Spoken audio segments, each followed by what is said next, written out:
going to be lettuce, greens, and garden vegetables, and does the color of the vegetable make it more nutritious?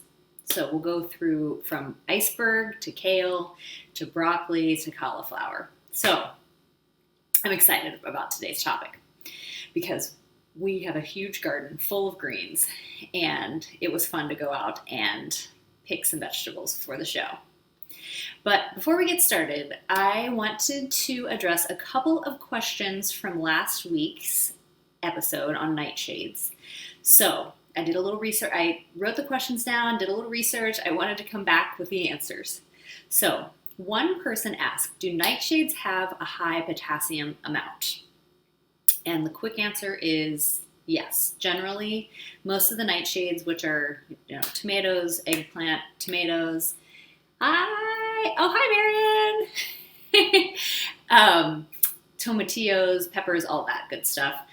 Generally, they are high in potassium. And in my research, I found that people with PKD, which is polycystic kidney disease, are told to avoid nightshades because of the high amounts of potassium and oxalates in them. So thank you for the question last week, Emily.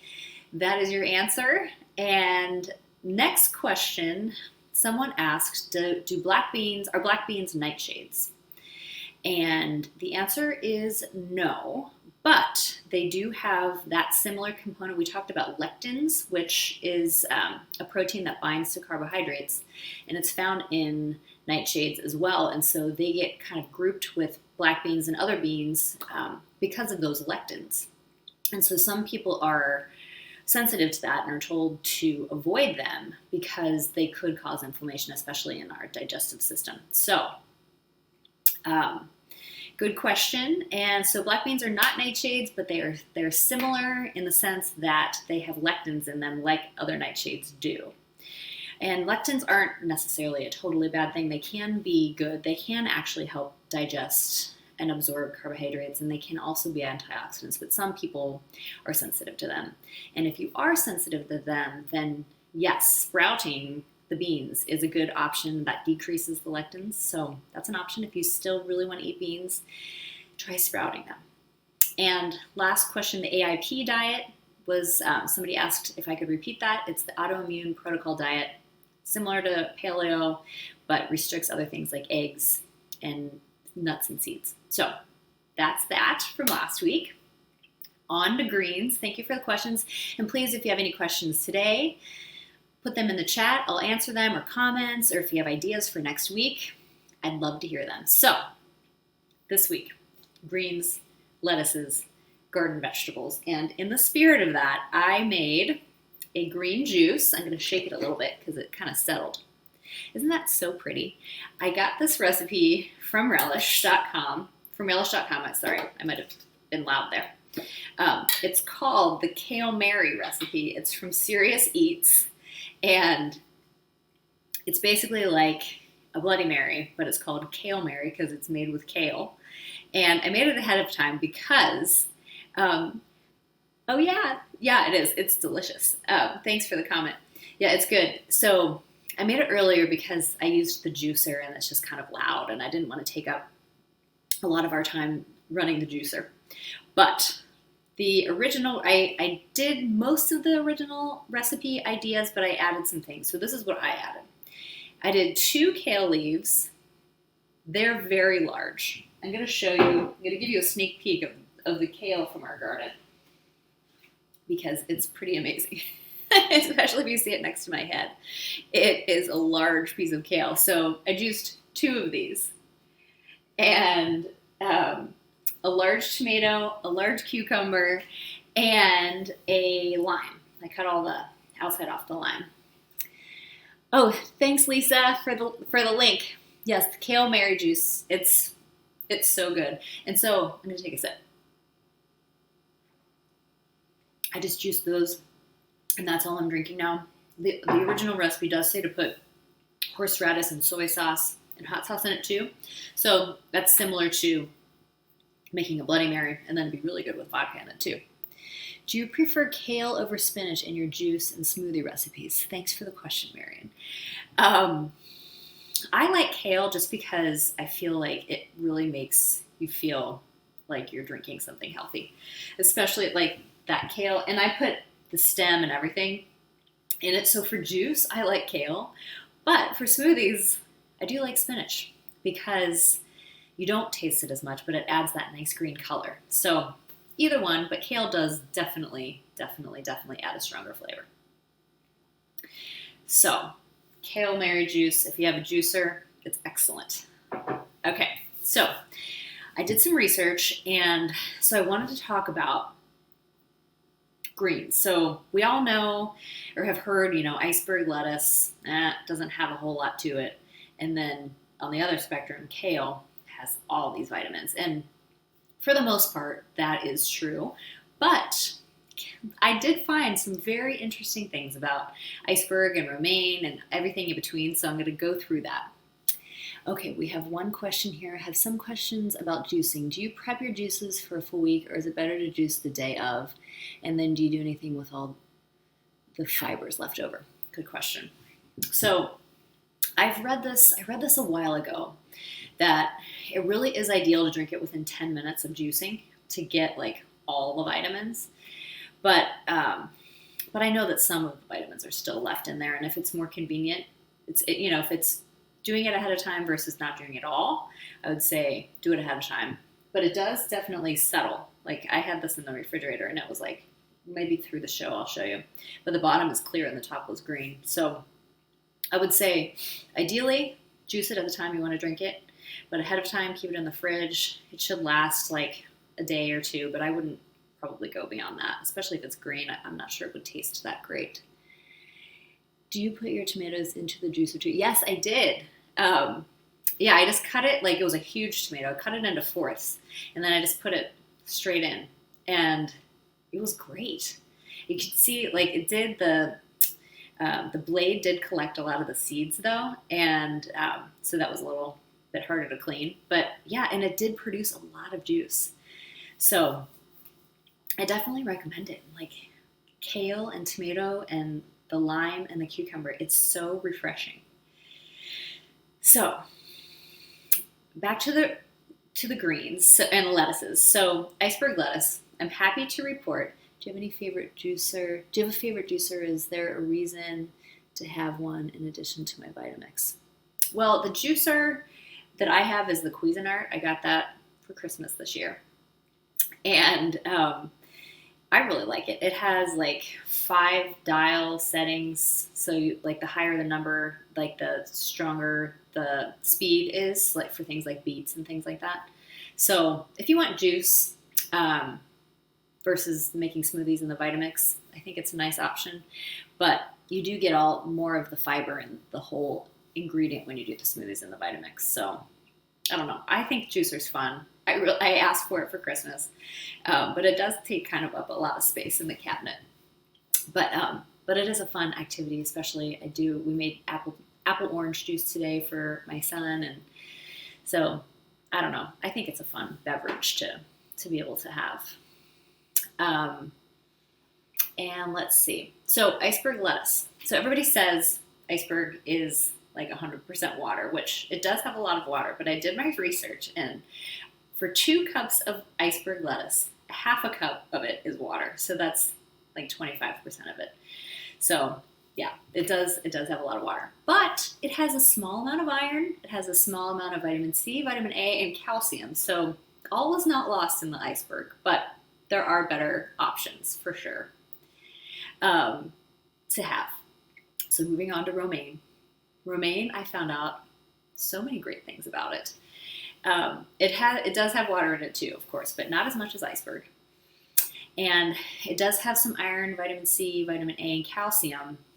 And the other bonus component that it has is phytosterols. So phytosterols it's a group of naturally occurring compounds in vegetables, in the plant cell membranes, and the composition is very similar to cholesterol that we have in our body.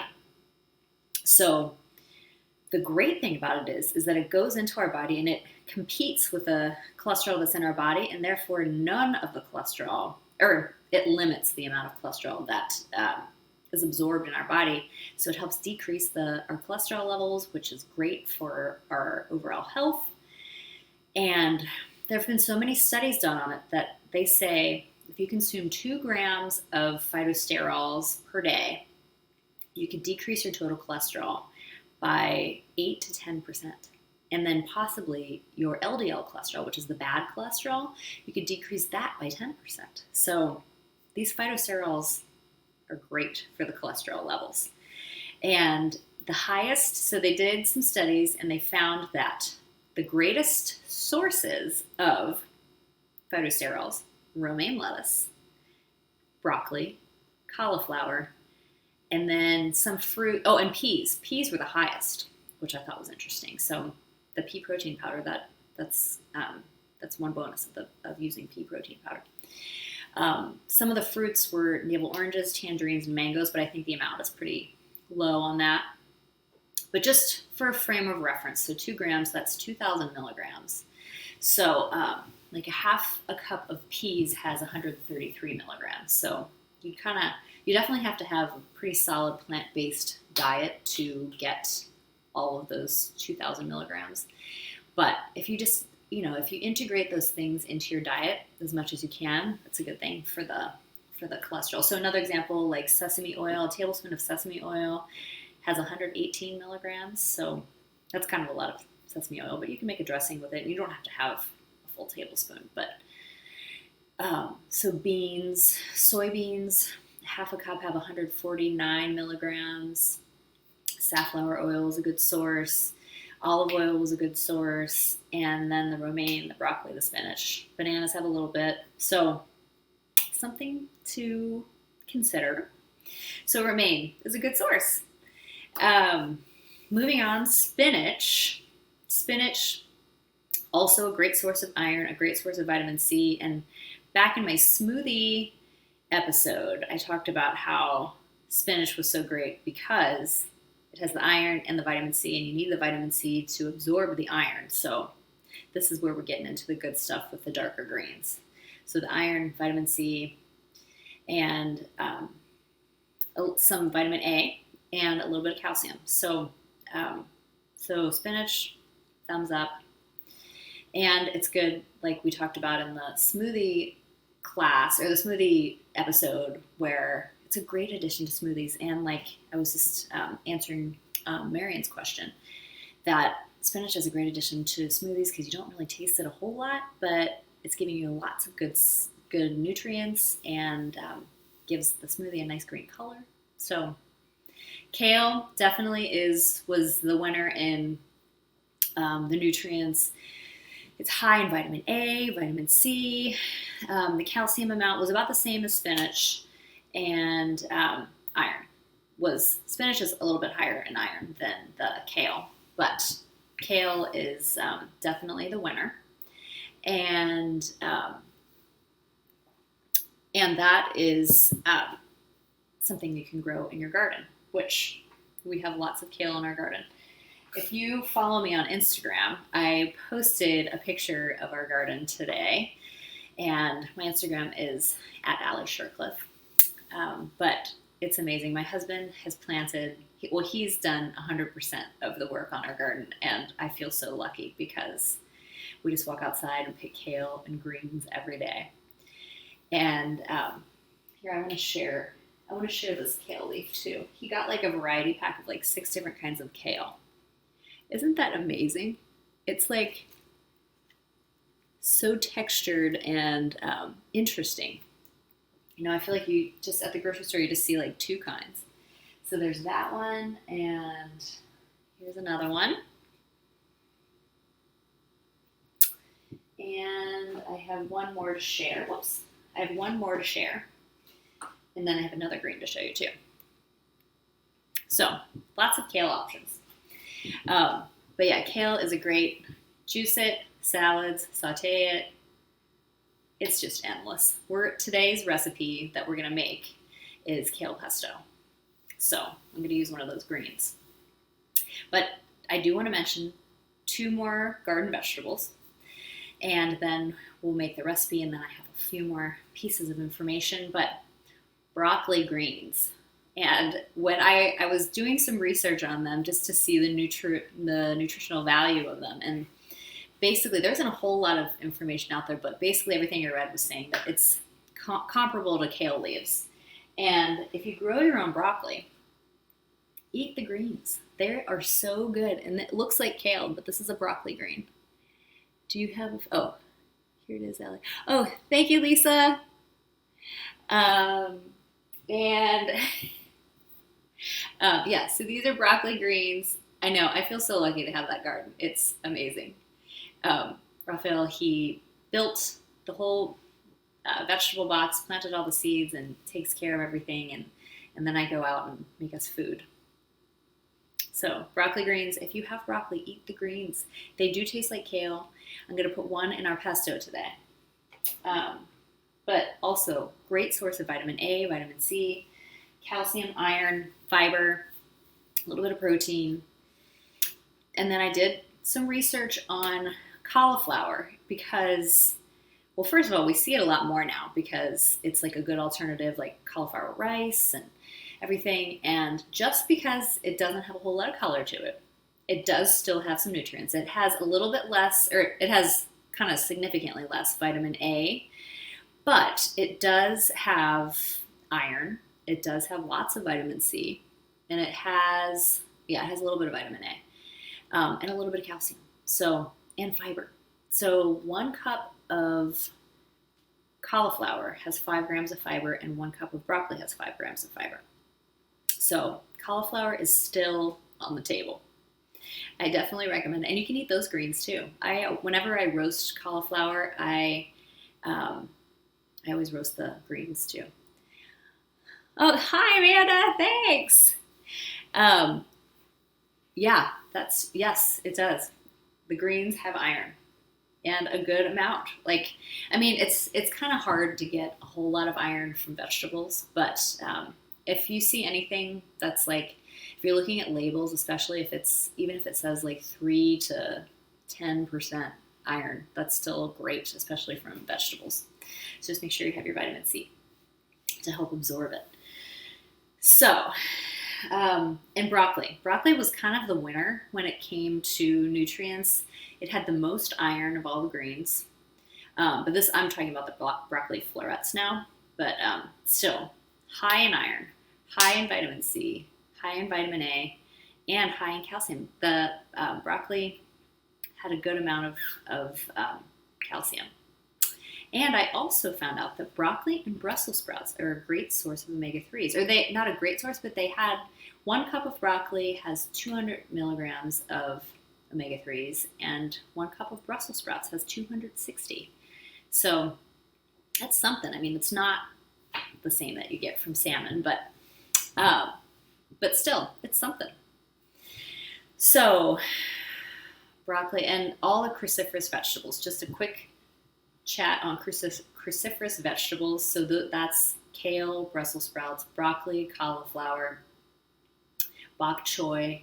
They all have a lot of folate. They have vitamin K, vitamin A, vitamin C, the phytochemicals. So thumbs up to the cruciferous vegetables. And those are great for the garden too.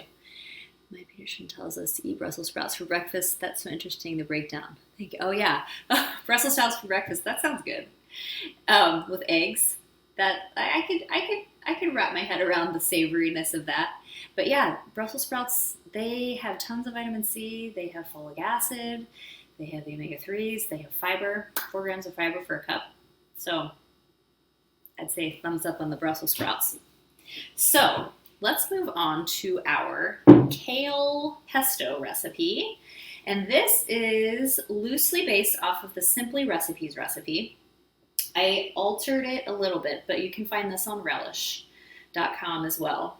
And it is kale, it's called kale pesto.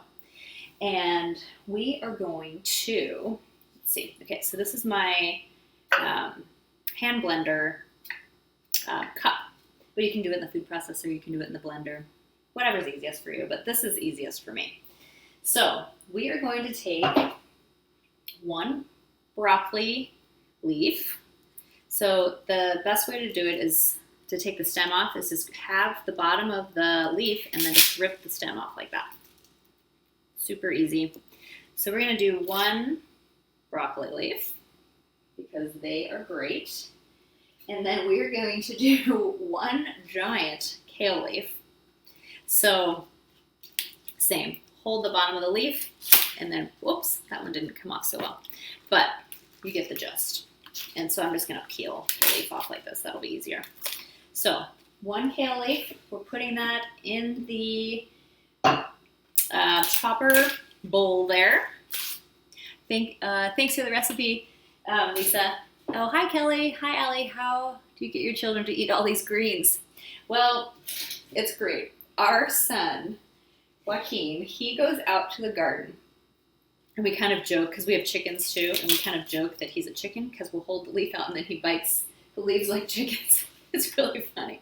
But I also put it, so mostly he'll eat the greens in the garden, and then I'll put them in a bowl like for a salad or something, but he just eats them plain. But I do put them in smoothies a lot. That's probably the best source of, or the best way that I have gotten him to eat greens is smoothies, for sure. Or, well, I guess that's zucchini, those chocolate zucchini muffins. I do make those too, but I bet you could put a little bit of kale in those. But yeah, smoothies and just eating the leaves and pretending to be chickens or rabbits. Okay, 1 giant kale leaf, 1 broccoli leaf, and I pre-measured this. This is a cup, this is basil. I'm gonna do, so the original recipe is just all kale, but I still like that basil flavor. So I did 1 cup of very packed basil leaves. And have you tried making kale chips from your kale? No, I haven't.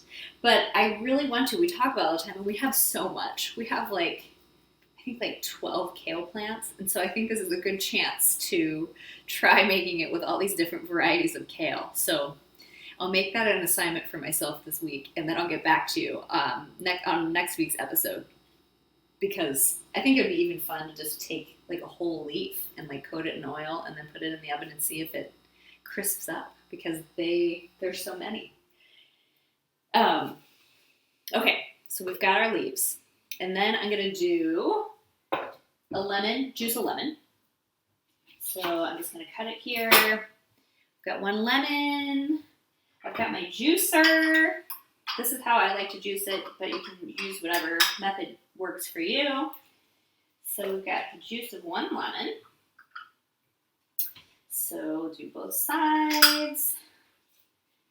And then I'm doing walnuts. I think the recipe calls for almonds, but I'm using walnuts because that's what we had. And I actually like the flavor of walnuts in pesto. I know the pine nuts are usually the nut of choice, or seed. I guess pine nuts are technically seeds. But yeah, I just like walnuts better and less expensive. So $50 if you drive. I know. This is our 2-year-old's Ducati. It's electric and it goes pretty fast. It goes pretty fast. But I haven't tried it myself. I sit on it, but I haven't tried it outside. But he has. He's very good at it. Get on it, then show it. Okay, so pepper. I'm just doing a couple grinds. And then, oh yes, and we've got our garlic. So I'm just doing 1 clove. And I thought that I would just put it in during the show, so it's nice and fresh. Let's see. This knife, I'm using kind of a small knife, but I'm just taking the side of the knife and pressing it onto the clove to get the skin off. So here we go. I'm just going to pull that in half. And then some salt. Just a large sprinkling. And then I have some fresh Parmesan. And I'm going to use the microplane to shred it in there. So this is going to come out to be about 2 tablespoons of freshly shredded Parmesan cheese. You can always use more or less, whatever works for you. And then I always just pour my olive oil in, but I wanted to be able to measure it today. So just so I can say how much is in. So let's start with 2 tablespoons because I just don't know how much I'm actually putting in. It's probably more like 4 tablespoons or 1/4 of a cup. But we'll start with that. So we've got all of our ingredients here. I'm going to plug in the hand blender. Whoops. Okay. All right. And then put the lid on. And, okay, let's see. Here we go. It's going to be a little bit loud.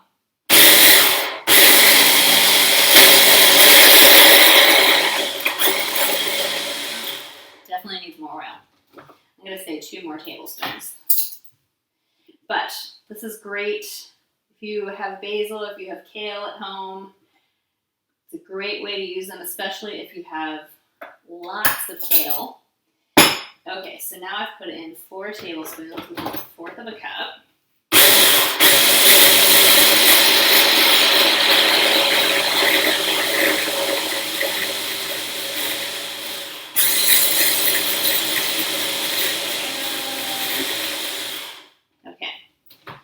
Use up a whole lot of your time, but this is the result, and it is great on pasta, which is probably what we're having for dinner tonight.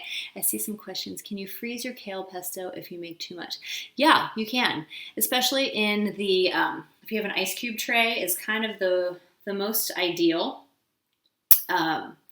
way to do it. So then you can just pop out 1 ice cube at a time. But yes, it should freeze just fine. That looks awesome. Oh yeah, I know, it's great. It is really great because this comes with this, and then like the regular one you put in soups, and then it also comes with a whisk. It's pretty awesome. It's from Mealfy, mealfy.com. But you can get them, I think you can get them on Amazon too.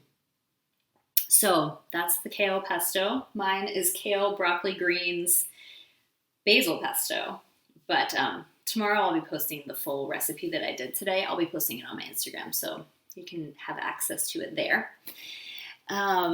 So just to wrap up, we've got our iceberg lettuce all the way to kale, to broccoli greens, to the broccoli, to the cauliflower. Basically, all of them are good. You know, you're going to get more vitamins and nutrients from the kale, from the broccoli. Cauliflower still has a good amount.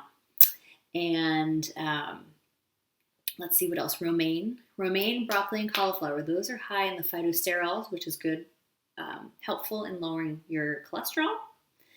So keep that in mind next time you are eating your cruciferous vegetables and your romaine. So I was happy to find that romaine did have some good nutrients. And let's see what else. Cruciferous vegetables are the way to go. Brussels sprouts and broccoli have a good amount of, or a source of omega-3s and fiber and vitamin A, vitamin C, folate, all the good things.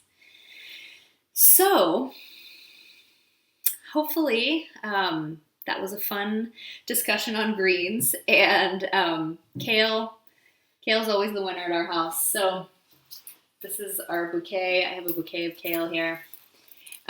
We used to joke because we eat so much kale that I should walk down the aisle for a wedding with a bouquet of kale. I think that would have been really fun. But anyway, kale, greens, garden veggies. So I'll be here next week, and let's see. Yes, I never thought about freezing portions like that. Yeah, the ice cube trays really are a helpful way to do it, and then you can just pop one out, saute it, or defrost it in the fridge like the day before. So something to consider. What's your recipe to use kale in? Hi, Myra. What's my favorite recipe to use kale in? Gosh, probably. Well, today is this kale juice. It's so good. But smoothies, I saute kale all the time, and I make kale salad. I've been making kale salad every day for us for like the past 10 days probably. So anyway, thank you all for your comments. Thank you all for your questions. I'll see you again next Monday. Have a great week, and happy kale.